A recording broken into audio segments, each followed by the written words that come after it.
বাপরে বাপ, ভাবা যায় একখান রোলের দাম 40 টাকা। খাবোই না রোল, বাড়ি থেকে বানিয়ে খাবো। প্রথমে ময়দাটাকে ভালো করে ডো বানিয়ে পরোটা ভেজে নিন। উল্টে পাল্টে ভালোভাবে একটু পরোটা ভেজে নিন।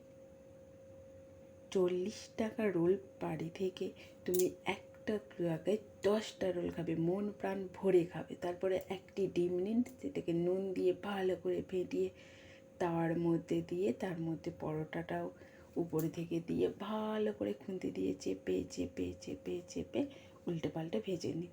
ভালো করে কিন্তু খুন্তি দিয়ে চাপতে হবে, না চাপলে ভিতরের ডিমটা কাঁচা কাঁচা থেকে যাবে আর পরোটাটা ভালোভাবে ডিমে কভার হবে না। দেখেছি পরোটাটায় দেখাই যাচ্ছে না ডিম। আরেকটাও ভালো করে দেখিয়ে দিন। এ দেখ, নুন দিয়ে ফেটিয়ে ডিমটা দিয়ে তার উপরে পরোটাটা দিয়ে ভালো করে কিন্তু এইভাবে খুন্তি দিয়ে চাপতে হবে। তাহলে ভিতরের ডিম কাঁচা ডিমটা আর থাকবে না, আর ডিম পরোটা থেকে চারদিকে ডিমটা বার হয়ে হয়ে পরোটাকে পুরো কভার করে নেবে। এই যে একভাবে আমি এইভাবে ডিম রুটি ভেজে নিয়েছি, তুলে নিলাম। এবার বানাবো রোল। প্রথমে ডিম একটা কাগজ দিয়ে দিয়েছি তো ধরার জন্য। এখানে নুন, গোলমরিচ, একটু দিয়ে ভালো করে লবণ, পেঁয়াজ, কাঁচা লঙ্কা দিয়ে রোল বানিয়ে একটু সস আর একটু পাতিলেবুর রস, এবার ভালো করে রোল বানিয়ে নিই আর কাগজটাকে মুড়ে দিন ধরার জন্য, যাতে না বার হয়ে যায়। এইভাবে আমি একে একে সবগুলো রোল বানিয়ে নেব।